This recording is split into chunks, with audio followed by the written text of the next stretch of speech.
Charlie and the Chocolate Factory, Chapter 16. The Oompa Loompas. Oompa Loompas, everyone said at once. Oompa Loompas? Imported direct from Loompaland, said Mr. Wonka proudly. There's no such place, said Mrs. Salt. Excuse me, dear lady, but Mr. Wonka, cried Mrs. Salt, I am a teacher of geography. Well, then you'll know all about it, said Mr. Wonka. And oh, what a terrible country it is. Nothing but thick jungles infested by the most dangerous beasts in the entire world.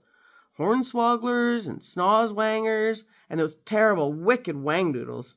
A wangdoodle would eat 10 Loompa Loompas for breakfast and come galloping back for a second helping. When I went out there, I found the little Oompa Loompas living in tree houses. They had to live in tree houses to escape from the wangdoodles and the hornswogglers and the snozwangers, and they were practically starving to death. They were living on green caterpillars, and the caterpillars tasted revolting.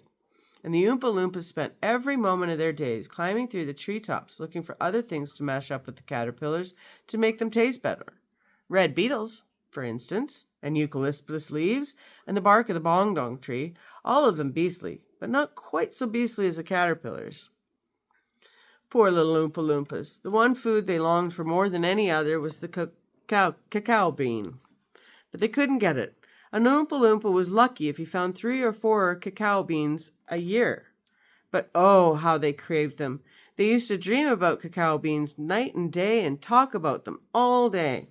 You only had to mention the word cacao to an Oompa Loompa and he would start dribbling in the mouth. The cacao bean, Mr. Wonka continued, which grows on the cacao tree, happens to be the thing from which all chocolate is made. Mr. Wonka continued, you cannot make chocolate without the cacao bean, and the cacao bean is chocolate. I myself use billions of cacao beans every week in this factory. And so, my dear children, as soon as I discovered the Oompa Loompas were crazy for this particular food, I climbed up their treehouse village and poked my head through the door of the treehouse belonging to the leader of the tribe. The poor little fellow, looking thin and starved, was sitting there trying to eat a bowl full of mashed up green caterpillars without being sick. Look here, I said, speaking not in English, of course, but in Oompa Loompish. Look here, if all of you and your people will come back to my country and live in my factory, you can have all the cacao beans you'll ever want. I've got mountains of them in my storehouses. You can have cacao beans for every meal. You can gorge yourself silly on them. I'll even pay your wages in cacao beans if you wish. You really mean it? Asked the Oompa Loompa, lipping up from his chair. Of course I mean it, I said. And you can have chocolate as well. Chocolate tastes even better than cacao beans because it's got milk and sugar added. There's Mr. Wonka meeting with the Oompa Loompa.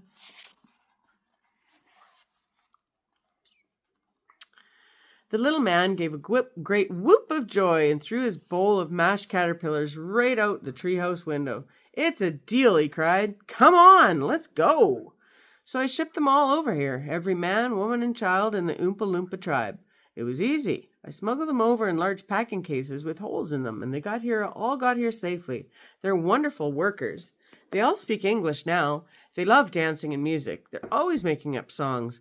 I expect you'll hear a good deal of singing today from time to time. I must warn you, though, they're rather mischievous. They like jokes. They still wear the same kind of clothes they wore in the jungle. They insist upon that. The men, as you can see for yourselves across the river, wear only deerskins. The women wear leaves, and the children wear nothing at all. The women use fresh leaves every day. Daddy! Shouted Veruca Salt, the girl who got everything she wanted. Daddy, I want an Oompa Loompa. I want you to get me an Oompa Loompa. And I want it right away. I want to take it home with me. Go on, Daddy. Get me an Oompa Loompa. Now, my pet, Father said to her. We mustn't interrupt Mr. Wonka. But I want an Oompa Loompa, screamed Veruca. All right, Veruca, all right. But I can't get it for you this second. Please be patient. I'll see you have one before the day is out. Augustus, shouted Mrs. Gloop. Augustus, sweetheart, I don't think you'd better do that.